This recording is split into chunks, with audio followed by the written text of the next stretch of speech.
السلام عليكم ورحمة الله وتعالى وبركاته. معكم الراقي المعالج شريف رشيد بإذن الله. الشافي هو الله، لا إله إلا الله، محمد صلى الله عليه وسلم. Bienvenue à travers cette nouvelle thématique qui va concerner la paralysie du sommeil. La paralysie du sommeil, je vais vous définir ce que c'est et en même temps je vais vous dire concrètement comment elle s'articule et comment elle fonctionne et quelle est la cause de la paralysie du sommeil. J'ai vu ou survolé pas mal de vidéos mais qui ne vous détaillent pas exactement comment cela fonctionne dans l'occulte ou dans l'invisible. Bi'idnillah.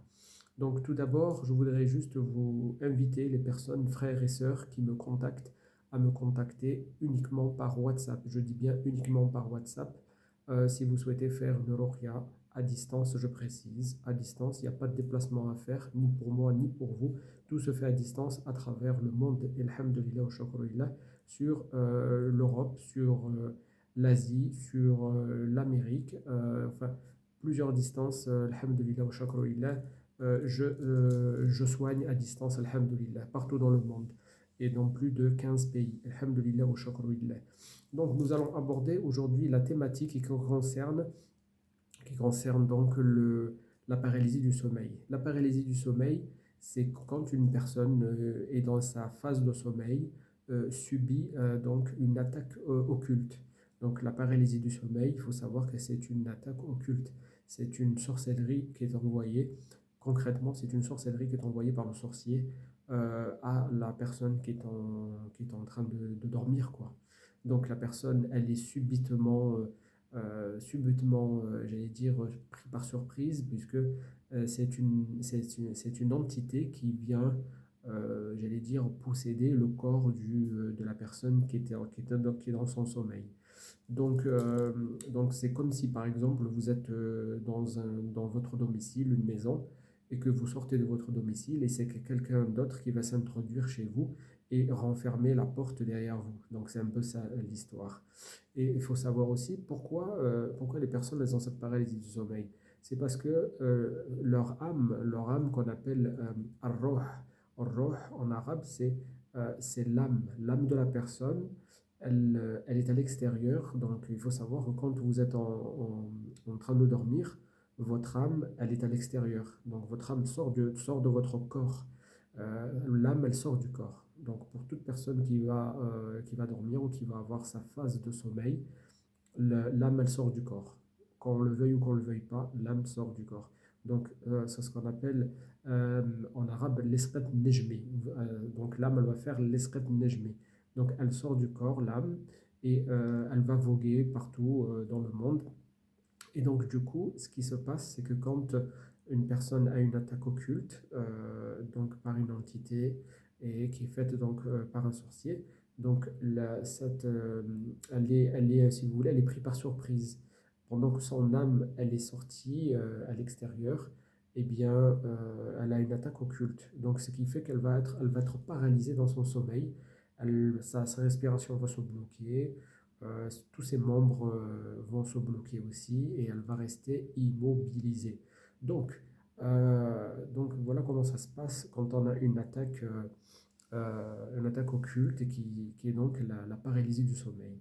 Alors, quand on a dit ça, quels sont les remèdes? Donc, les remèdes, bien entendu, c'est toujours le Coran. Donc, qu'est-ce que vous avez bien sûr la force j'allais dire, de pallier à tout ça. Comment vous faites? Vous êtes dans votre sommeil, vous êtes paralysé. Eh bien, vous récitez Ayat al-Kursi. Vous récitez Ayat al-Kursi. Donc, Ayat al-Kursi, je vous rappelle toujours, c'est la sourate 2, verset 255. Sourate 2, verset 255. Ayat al-Kursi. Donc, c'est le verset du trône. Donc, vous récitez le verset du trône et vous saisissez, je dis bien saisissez, puisque vous avez la capacité, on a donné la capacité à Bani Adam, c'est-à-dire à l'être humain, Bani Adam, de saisir pendant son sommeil les djinns et les shayatines qui viennent le perturber. La personne qui est dans son sommeil saisit cette entité, ce djinn ou ce shayatin, et récite dessus ce que je viens de vous dire, la sourate 2, verset 255, sourate 2, verset 255, ayat al-Kursi, et ça va le brûler le shaitan ou le démon qui est venu vous perturber dans votre sommeil. Bien entendu, quand je vous dis Ayat Kursi, vous pouvez réciter la Fatiha, le prologue, l'ouverture, la Fatiha, donc la Fatiha, bien sûr, vous pouvez réciter, ou bien tout autre verset du Coran est bénéfique. Mais les principaux sont ceux-là, ou bien les muawwidatines qu'on appelle les sourates protectrices. Les sourates protectrices qui sont les muawwidatines. Donc je vous les rappelle, c'est la sourate 112, 113, 114, donc voilà. Donc tous ces sourates-là sont bénéfiques pour saisir le djinn ou le shayatin qui est venu vous perturber dans votre sommeil et qui est la cause de cette paralysie du sommeil. Donc parce que j'ai vu pas mal de vidéos où on parle beaucoup de choses. Il y a du bon, il y a du mauvais, mais simplement la vraie réalité, c'est celle que je suis en train de vous évoquer.